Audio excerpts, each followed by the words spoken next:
Hello guys, welcome to my YouTube channel. Guys, आज के set में हम देखने वाले हैं 25 क्वेश्चन, जीके के 25 क्वेश्चन। इसकी सीरीज़ में हमने 10 सेट कंप्लीट कर लिया है। ये हमारा 11वां सेट है। तो क्वेश्चन देखते हैं। सबसे पहला क्वेश्चन है, मानव द्वारा उपयोग में लाई गई पहली फसल क्या थी? तो ये बताना है आपको कि मानव द्वारा उपयोग में लाई गई पहली फसल क्या थी। आंसर है चावल, जौ, गेहूं, ये सभी। तो इनमें से राइट ऑप्शन आपको बताना है। तो राइट है गेहूं। गेहूं क्या है? मानव द्वारा पहली उपयोग में लाई गई फसल है। तो नेक्स्ट क्वेश्चन है, अशोक के शिलालेखों को सर्वप्रथम किसने पढ़ा? तो सबसे पहले किसने अशोक के शिलालेख को पढ़ा था, ये बताना है। जेम्स प्रिंसेप, पाद्रेटी, पैंथलर, विलियम जोन्स, उपरोक्त में से कोई नहीं। तो इनमें से कौन सा सही है? तो इनमें से ऑप्शन ए करेक्ट है, यानी जेम्स प्रिंसेप ने सबसे पहले अशोक के शिलालेखों को पढ़ा है। नेक्स्ट क्वेश्चन है, देश का प्रथम जैव आरक्षित क्षेत्र है। तो देश का प्रथम जैव आरक्षित क्षेत्र कौन सा है, ये बताना है। आंसर है नीलगिरी, सिमलीपाल, पंचमढ़ी, कंचनजंगा। तो इनमें से कौन सा सही है? तो इनमें से सही है नीलगिरी। नीलगिरी आपका प्रथम जैव आरक्षित क्षेत्र घोषित किया गया था। नेक्स्ट क्वेश्चन है, भारत की सबसे बड़ी झील है। तो सबसे बड़ी झील भारत की कौन सी है? सांभर, बुलर, डिडवाना, चिल्का। तो इनमें से कौन सा करेक्ट है? तो इनमें से करेक्ट है कौन सा? बुलर। यानी वुलर झील जो है वो भारत की सबसे बड़ी झील है। तो नेक्स्ट क्वेश्चन देखते हैं। नेक्स्ट क्वेश्चन है, प्रथम विश्व युद्ध के समय वर्साई की संधि कब हुई? प्रथम विश्व युद्ध के समय वर्साई की संधि कब हुई, ये बताना है आपको। तो आंसर है 1918 ईस्वी, 1919 ईस्वी, 1916 ईस्वी, 1918 ईस्वी। तो चलिए, इनमें से कौन सा करेक्ट है ये आपको है बताना। तो इनमें से करेक्ट है 1919 ईस्वी। 1919 ईस्वी में वर्साई की संधि हुई थी। नेक्स्ट क्वेश्चन है, मिश्रित अर्थव्यवस्था का क्या अर्थ है? तो मिश्रित अर्थव्यवस्था का क्या अर्थ है, ये बताना है। आंसर है सार्वजनिक एवं निजी उद्योगों का सह अस्तित्व। सेकंड है उद्योगों एवं कृषि की एक साथ वृद्धि। थर्ड है शहरी एवं ग्रामीण उद्योगों का सह अस्तित्व। डी है बृहत लघु एवं कुटीर उद्योगों का सह अस्तित्व। तो इनमें से कौन सा सही है? यानी मिश्रित अर्थव्यवस्था किसे कहते हैं? तो मिश्रित अर्थव्यवस्था कहते हैं सार्वजनिक एवं निजी उद्योगों के सह अस्तित्व को। यानी कि ऑप्शन आपका ए करेक्ट है, बाकी आपके क्या है? इनकरेक्ट। तो नेक्स्ट क्वेश्चन देखते हैं। नेक्स्ट क्वेश्चन है, बोकारो इस्पात संयंत्र की स्थापना किस योजना के दौरान की गई? तो बोकारो इस्पात संयंत्र की स्थापना किस योजना के दौरान की गई? यानी द्वितीय, तृतीय, चतुर्थ, पंचम। तो इनमें से कौन सा करेक्ट है? तो इनमें से करेक्ट है चतुर्थ। यानी चतुर्थ योजना जब चल रही थी, पंचवर्षीय योजना, उस टाइम क्या हुआ? बोकारो इस्पात संयंत्र की स्थापना चतुर्थ योजना में किया गया था। इस प्रकार द्वितीय, तृतीय और पंचम हो जाते हैं आपके रॉन्ग और चतुर्थ हो जाता है आपका राइट। तो नेक्स्ट क्वेश्चन है, संकुचनशील ऊतक के नाम से जाना जाता है। संकुचनशील ऊतक के नाम से किसे जाना जाता है? ऑप्शन है संयोजी ऊतक, रेखित ऊतक, तंत्रिका ऊतक, पेशी ऊतक। तो इनमें से कौन सा करेक्ट है? यानी संकुचनशील ऊतक किसे कहेंगे? तो संकुचनशील ऊतक कहेंगे पेशी ऊतक को। यानी जो पेशी ऊतक होती है उसे ही हम क्या कहते हैं? संकुचनशील ऊतक। इस प्रकार आपका ऑप्शन कौन सा सही है? डी। तो नेक्स्ट क्वेश्चन है, मानव शरीर का रक्त कहाँ शुद्ध होता है? तो मानव शरीर का रक्त कहाँ शुद्ध होता है ये बताना है। हृदय में, फेफड़ा में, या फिर वृक्क में, या फिर धमनी में। तो इनमें से कौन सा राइट है? तो इनमें से राइट है वृक्क। यानी कहाँ होता है? वृक्क में होता है। वृक्क की इंग्लिश क्या होती है? किडनी। यानी किडनी में क्या होता है? मानव शरीर का रक्त शुद्ध होता है। इस प्रकार हृदय, फेफड़ा, धमनी ये हो जाते हैं आपके रॉन्ग, और राइट हो जाता है आपका सी। नेक्स्ट क्वेश्चन है मलेरिया रोग का परजीवी वाहक है। तो इनमें से कौन सा मलेरिया रोग का वाहक है ये आपको बताना है। आंसर है मादा एनाफ्लीज, सीसी मक्खी, बालू मक्खी, उपरोक्त सभी। तो इनमें से कौन सा राइट है? तो इनमें से राइट है मादा एनाफ्लीज। मादा एनाफ्लीज जो होती है उसके द्वारा ही मलेरिया रोग होता है। तो इस प्रकार आपका ए ऑप्शन हो जाता है राइट, बाकी हो जाते हैं आपके रॉन्ग। तो नेक्स्ट क्वेश्चन देखते हैं। नेक्स्ट क्वेश्चन है यूएसए का राष्ट्रीय खेल निम्न में से कौन सा है। तो यूएसए का पूछ रहा है कि राष्ट्रीय खेल कौन सा है। ऑप्शन है रग्बी फुटबॉल, बी ऑप्शन है बेसबॉल, सी है फुटबॉल, डी है आइस हॉकी। तो इनमें से कौन सा सही है? तो इनमें से सही है बेसबॉल। यानी जो यूएसए का राष्ट्रीय खेल है वो क्या है? बी विकल्प आपका सही है, यानी बेसबॉल।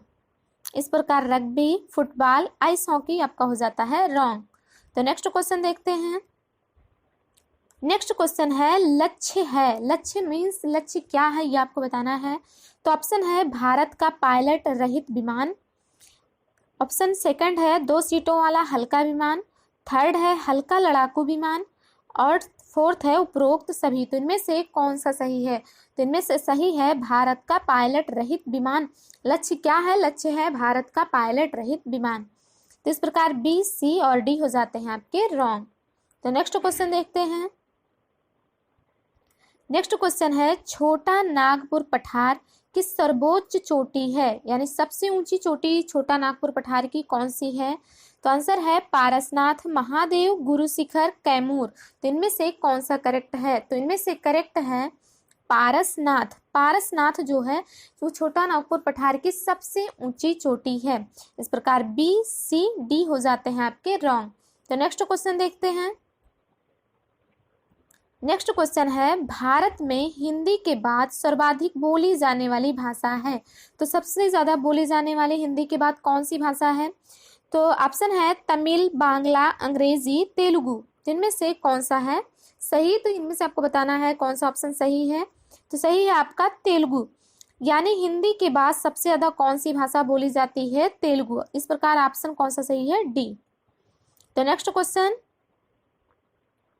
क्वेश्चन देखते हैं। पृथ्वी के तल का पलायन वेग है। क्या पूछा जा रहा है? पृथ्वी के तल का पलायन वेग पूछा जा रहा है। तो पलायन वेग आपको बताना है। आंसर है 9.8 मीटर प्रति सेकंड, 11.2 मीटर प्रति सेकंड, 11.2 किलोमीटर प्रति सेकंड और 12.2 किलोमीटर प्रति सेकंड। तो इनमें से कौन सा सही है? तो इनमें से सही है ऑप्शन आपका सी, यानी 11.2 किलोमीटर प्रति सेकंड। ये आपका सही है, बाकी के आपके क्या हैं? गलत। तो नेक्स्ट देखते हैं। नेक्स्ट क्वेश्चन है प्रकाश है। प्रकाश क्या है ये पूछा जा रहा है। तो प्रकाश क्या है ये आपको बताना है। अनुप्रस्थ तरंग, अनुदैर्घ्य तरंग, विद्युत चुंबकीय तरंग, अनुप्रस्थ एवं अनुदैर्घ्य दोनों प्रकार की तरंग। तो इनमें से कौन सा सही है? तो इनमें से सही है आपका ऑप्शन डी, यानी अनुप्रस्थ एवं अनुदैर्घ्य दोनों प्रकार की तरंग। इस प्रकार सी, बी, ए आपके हो जाते हैं रॉन्ग और डी हो जाता है आपका राइट। तो नेक्स्ट क्वेश्चन देखते हैं। नेक्स्ट क्वेश्चन है पृथ्वी के सबसे निकट ग्रह है। तो पृथ्वी के सबसे निकट कौन सा ग्रह है? मंगल, शुक्र, बुध, चंद्रमा। इनमें से कौन सा सही है? तो इनमें से सही है शुक्र। शुक्र जो है आपका वो पृथ्वी के सबसे निकट है, यानी मंगल, बुध, चंद्रमा ये सब उससे थोड़ा दूर हैं और सबसे निकट कौन सा है? शुक्र है। तो इस प्रकार ऑप्शन कौन सा है? बी। ऑप्शन बी आपका क्या हो गया? करेक्ट। नेक्स्ट क्वेश्चन है विश्व की सबसे बड़ी झील है। तो सबसे बड़ी झील कौन सी है? Superior, Caspian, Baikal, Titicaca. तो इनमें से कौन सा सही है? तो इनमें से सही है सबसे बड़ी झील कौन सी है? विश्व की कैस्पियन। कैस्पियन जो है वो सबसे बड़ी विश्व की झील है। इस प्रकार सुपीरियर, बैकाल, टिटिकाका आपके हो जाते हैं रॉन्ग। तो नेक्स्ट क्वेश्चन देखते हैं। नेक्स्ट क्वेश्चन, ये क्वेश्चन काफी अच्छा क्वेश्चन है, कई बार एग्जाम में पूछा भी जा चुका है। तो क्वेश्चन क्या है? इंडिका की रचना किसने की? यानी इंडिका किसकी रचना है? तो आंसर है मेगास्थनीज, टालमी, पिलनी, चंद्रगुप्त मौर्य। तो इनमें से कौन सा सही है? तो इनमें से सही है मेगास्थनीज। मेगास्थनीज के द्वारा इंडिका की रचना हुई थी। इस प्रकार आपके ऑप्शन ए हो जाता है करेक्ट, बी, सी, डी क्या हो जाएंगे? इनकरेक्ट। तो नेक्स्ट क्वेश्चन देखते हैं। नेक्स्ट क्वेश्चन है महात्मा बुद्ध ने अपना पहला उपदेश कहाँ दिया था? तो महात्मा बुद्ध ने अपना पहला उपदेश कहाँ दिया था? आंसर है पाटलिपुत्र, श्रावस्ती, सारनाथ, बोधगया। तो इनमें से कौन सा सही है? तो इनमें से सही है सारनाथ। सारनाथ में इन्होंने क्या किया था? अपना पहला उपदेश दिया था। इस प्रकार पाटलिपुत्र, श्रावस्ती, बोधगया आपके हो जाते हैं रॉन्ग। नेक्स्ट क्वेश्चन, कई बार ये भी एग्जाम में पूछा जा चुका है। तो क्वेश्चन है भारत में किस अनुच्छेद के तहत राष्ट्रपति आपातकाल की घोषणा करता है? तो किस अनुच्छेद के तहत घोषणा करता है? तो अनुच्छेद है 352, 356, 358, 360। तो इनमें से कौन सा करेक्ट है? तो इनमें से करेक्ट है ऑप्शन ए, यानी कि 352 के तहत राष्ट्रपति आपातकाल की घोषणा करता है। इस प्रकार सी, डी, बी ये आपके हो जाते हैं रॉन्ग। तो नेक्स्ट देखते हैं। नेक्स्ट क्वेश्चन है कृष्णदेव राय ने अमुक्तमाल्यद ग्रंथ की रचना किस भाषा में की? कौन सा ग्रंथ है? तो ग्रंथ का नाम याद रखिए अमुक्तमाल्यद। अमुक्तमाल्यद ग्रंथ की रचना किस भाषा में की है? संस्कृति, तेलुगु, अंग्रेजी, बांग्ला। तो इनमें से कौन सा करेक्ट है? तो इनमें से करेक्ट है तेलुगु। देखिए देखने में लग रहा मुक्तमाल्यद संस्कृत टाइप से, लेकिन है ये तेलुगु। इस प्रकार ऑप्शन आपका बी हो जाता है करेक्ट और बाकी हो जाते हैं आपके इनकरेक्ट। तो नेक्स्ट क्वेश्चन देखते हैं। नेक्स्ट क्वेश्चन है पुनर्जागरण का आरंभ कहाँ हुआ? पुनर्जागरण का आरंभ कहाँ हुआ था ये आपको बताना है। तो आंसर है फ्रांस, इंग्लैंड, जर्मनी, इटली। इनमें से कौन सा राइट है? तो इनमें से राइट है इटली। इटली में सबसे पहले पुनर्जागरण का आरंभ हुआ था, इसके बाद जर्मनी, इंग्लैंड, फ्रांस इन सब में बाद में। तो सबसे पहला कौन सा ऑप्शन है सही? इसमें डी। नेक्स्ट क्वेश्चन देखते हैं। नेक्स्ट क्वेश्चन है कंप्यूटर से रिलेटेड है, एक निबल कितने बिट के बराबर होता है? तो एक निबल कितने बिट के बराबर होता है? 4 बिट, 6 बिट, 8 बिट, 16 बिट। तो इनमें से कौन सा सही है? तो इनमें से सही है 4 बिट। 4 बिट के बराबर क्या होता है? एक निबल होता है। इस प्रकार 6 बिट, 8 बिट, 16 बिट ये हो जाते हैं आपके गलत। तो नेक्स्ट क्वेश्चन देखते हैं। नेक्स्ट एंड लास्ट ये हमारा है, बिजली का फ्यूज तार किसका बना होता है? तो बिजली का फ्यूज तार किसका बना होता है? तांबे से, टिन से, तांबे एवं टिन के मिश्र धातु से, या फिर लोहे एवं पीतल के मिश्र धातु से। तो इनमें से सही है तांबे एवं टिन के मिश्र धातु से, यानी आपका ऑप्शन सी करेक्ट है और बाकी आपके इनकरेक्ट। तो इस प्रकार ये हमारा सेट यहीं पर कंप्लीट होता है और आगे हम लेकर आएंगे नेक्स्ट सेट अपना, और हमारा 25 क्वेश्चन का एक सेट अगर हम और कंप्लीट कर लेंगे तो 300 क्वेश्चन हमारे कंप्लीट हो जाएंगे। इस प्रकार हम 1000 क्वेश्चन के सीरीज़ में ये समझ लीजिए हमारा 11 सेट कंप्लीट हो गया है और 12 हम लेके आएंगे। तो ये वीडियो आपको कैसा लगा ये हमें बताना बिल्कुल मत भूलिएगा।